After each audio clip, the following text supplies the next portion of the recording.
Okay. Okay, I will take that ball game any day of the week. The Phillies take this first game of the two-game set against the Boston Red Sox. They win by a score of 3-2. We got 3 runs on the board very early in this ball game, but our offense does get shut down by the Boston Red Sox bullpen. But apparently 3 runs was all Aaron Nola and the rest of the bullpen needed to win this ball game. Aaron Nola once again was very solid on the mound today. Not as solid as the last outing against the Cubs, but he was still really good nonetheless. Aaron Nola was the main reason we won this ball game. Goes a solid 7 innings, only allows 4 hits, 2 earned runs, 1 walk, 7 strikeouts. Another very impressive performance by Aaron Nola on the mound, and put us in a great position to win this ball game. And like I said, we got 3 runs early on the board in the first inning. Johnson, the Red Sox pitcher, I think this was only his sixth start on the season since Chris Sale for the Red Sox. He's being shut down for the rest of the season. Luckily, not needing Tommy John surgery, so that's good news right there for Chris Sale. But now Johnson getting more of the starts. He has a ERA over 6, so you kind of would have hoped the Phillies put a lot more runs on the board, but they did light him up in the first inning. I'll give him that. Rhys Hoskins in the leadoff spot actually once again, but he's batting as the DH. But yeah, actually, first before I get into this first inning, I want to talk about the Phillies lineup in general. Rhys Hoskins once again leads off. He was DH. We had JT Realmuto batting second, playing first base. So you know what that means. Andrew Knapp is playing catcher. Oh boy, it's just. And Gabe Kapler before this ball game as well was talking about Rhys Hoskins and his recent struggles and the question why you keep him in the leadoff spot. And Rhys Hoskins also is willing to bat DH rather when they go out into American League ballpark. So Rhys Hoskins batting DH today, and Gabe Kapler was talking about Rhys Hoskins, even though he is struggling, him batting leadoff gives him and help. Not gives him actually, it helps the rest of the lineup actually, because Rhys Hoskins is a guy that likes to go up there, take a lot of pitches, work the count, and just see what the pitcher actually, what stuff they actually have, what they're going to throw, and eventually can help the rest of the lineup how they can go up and adjust to each assignment at bat. So that's really what Gabe Kapler is doing to try to keep Rhys Hoskins in that leadoff spot for now. But Rhys Hoskins in this big struggle of his, and we really do need him to come out of it. But Rhys Hoskins does lead up this game with a walk, and then Bryce Harper comes up. He gets a double down the left field line to get 2 runners on for Gene Segura. I don't know why I messed that up. Gene Segura gets a double to left center field, which scores Bryce Harper and Rhys Hoskins to make it a 2-0 Phillies lead. And then Scott Kingery later on singles to score Gene Segura. And we do get a couple more runners on with Cesar and Scott Kingery. Adam Hazley doesn't manage to bring those guys in, but it's still 3-0 nonetheless.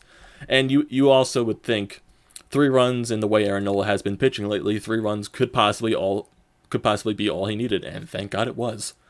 And the Red Sox do get a couple runs in the bottom of the 3rd inning on a Jackie Bradley Jr. 2-run shot to make it 3-2, but overall that's the only run scored in this ball game. It was pretty pitching duel throughout the entire thing. The Red Sox bullpen shutting down the Phillies offense, and Aaron Nola shutting down the Red Sox lineup. Aaron Nola, like I said, was very great in this ball game. The Phillies do get a couple chances to add on some more runs, but we don't do that. In the 4th inning, we have 2 runners on, Cesar and Rhys Hoskins, but JT Realmuto does not manage to drive him in. He strikes out. We do also manage to, in the 9th inning, to get a couple runners on. Adam Hazley gets a walk. Andrew Knapp strikes out, but he gets on by a wild pitch. So we have 2 runners on right there. Rhys Hoskins, a little chance right there to maybe wake his bat up and drive some runs in. He pops up. So still 3-2 after 9. And let's get into this 9th inning when Hector Neris comes in. But wait, actually, before the 9th inning, we talk about the other Phillies relievers that came in. Alvarez and Morin come in for the 8th inning. They both pitch a pretty solid 8th inning. Alvarez only for 1 out, Morin for the last 2, so pretty solid inning out of there. So let's now get into this 9th inning because the Red Sox messed up big time. Hector Neris on the mound to close out this ballgame. Xander Bogaerts leading up the 9th. He gets a double off the monster, and it looks like the Red Sox mean business in this bottom of the 9th inning, looking to tie this game up and possibly win it. And next batter up is JD Martinez.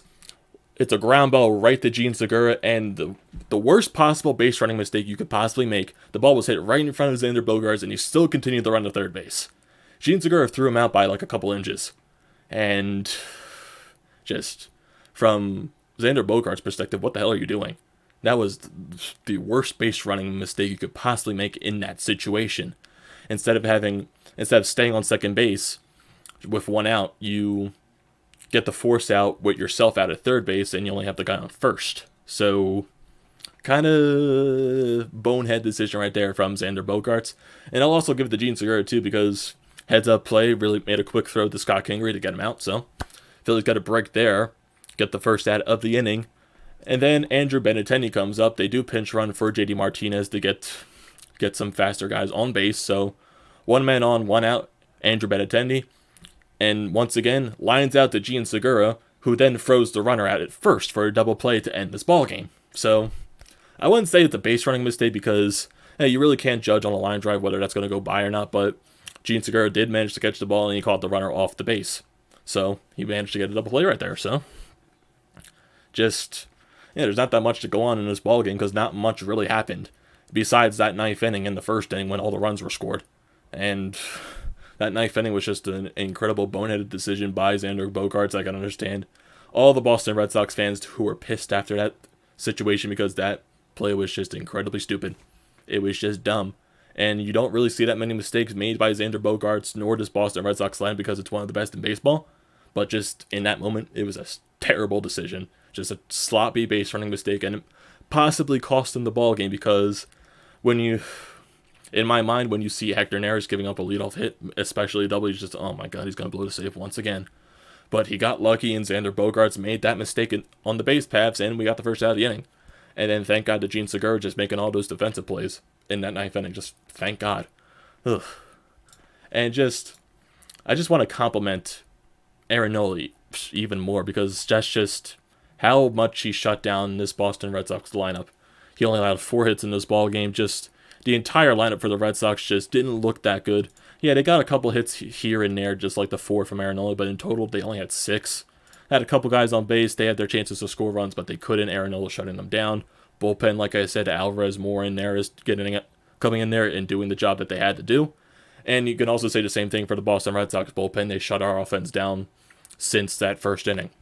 When Johnson was taking out during the 4th inning, the bullpen just came in and shut down the rest of the door for the Red Sox. And just the overall lineup for the Phillies statistically, Rhys Hoskins goes 1 for 3 with 2 walks and a run scored. So pretty decent night there for Hoskins. He gets on with a single. It was like a little chopper. At first, people thought it was a foul ball, but it did go over the bag at third base. So infield hit right there for Rhys Hoskins. So hopefully one hit can wake him up. But who knows? Rhys Hoskins is in the, I don't even want to call it a slump at this point. He's just in the worst struggle right now of his career since the All-Star break. And hopefully just maybe this one hit can wake him up a little bit. And then you got JT Realmuto, not a really good night for him. Goes 0 for 4 with a strikeout. Leaves 4 runners on base. Bryce Harper goes 1 for 4 with that double. Gene Segura goes 1 for 4 with 2 RBIs on that RBI double in the first inning. Corey Dickerson, another quiet night for him, goes 0 for 4. And I don't want to complain about Corey Dickerson too much, but since he was traded to Philadelphia, his batting average has gone down a lot. When he was traded here, he's batting, like 311? Now it's down to 294.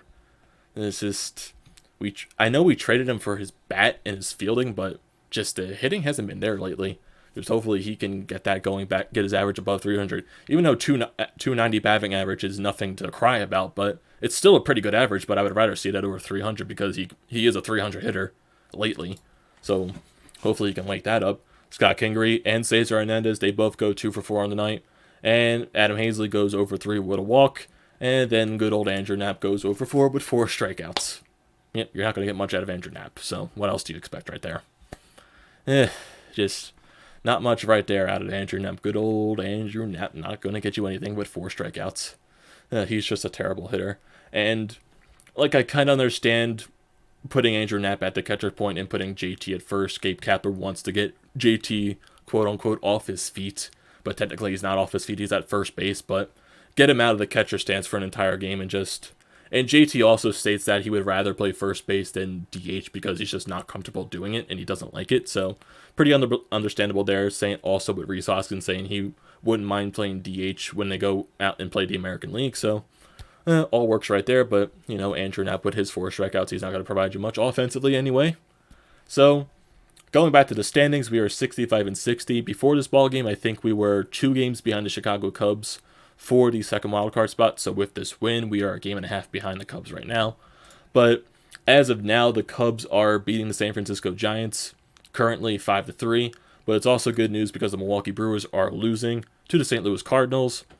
And also the Mets won today, so we are tied with the Mets currently. The Milwaukee Brewers are a game behind us, soon to be possibly a game and a half. And if the Cubs win or not, that'll determine whether we are 2 games behind them or a game and a half, or a game behind them, actually. So, like I said in previous videos, we're going to be in this damn thing until the end. So hopefully the Phillies can just pile some wins on right here. But even if they get that 4-game win streak, I'm not going to get drawn in right exactly. I need to see something to believe it. I need to see a 5-game win streak. Put up some 5 wins in a row, 6 wins in a row. Just put up a good stretch of winning. Just don't go 4 games in a row, then lose 5 out of your next 7. Don't do that. Just put on a good stretch of winning over a good amount of stretches. Just don't go quiet. Because hopefully this game is a start. We do have Drew Smyly on the mound tomorrow, so who knows what the hell's going to happen there. And then also after this Boston Red Sox series, we got a 4-game set against the Miami Marlins. So that's nice because we suck against the Miami Marlins for some reason. I have no idea why. Couldn't answer that with any question in the world. I could not answer you why we suck against the Miami Marlins. Gabe Kapler also stated, oh, the Marlins also just play us hard. They play us the hardest out of any team. It was bullshit. I don't care. It's the Miami Marlins. That's the team you have to beat. So, like I said, very good ball game today. Very impressive start from Aaron Nola. Also impressive from the guys out of the bullpen, Alvarez, Moore, and Enderis. And we got those 3 runs early, which is good, but our offense was shut down the rest of the way. And the Boston Red Sox make a terrible base running blunder with Xander Bogaerts getting thrown out at third and possibly costed them tying this ball game up.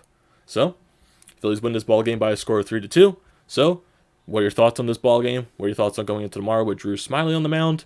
And what are your thoughts on the race so far? What are your thoughts on this game? And just, do you think Rhys Hoskins can get out of this slump? And also, what are your thoughts on Andrew Knapp and his 4 strikeouts? Why not? So, don't forget to leave a comment, don't forget to drop a like, and don't forget to subscribe to the channel, and I will see you in the next one. If I can find the stop button.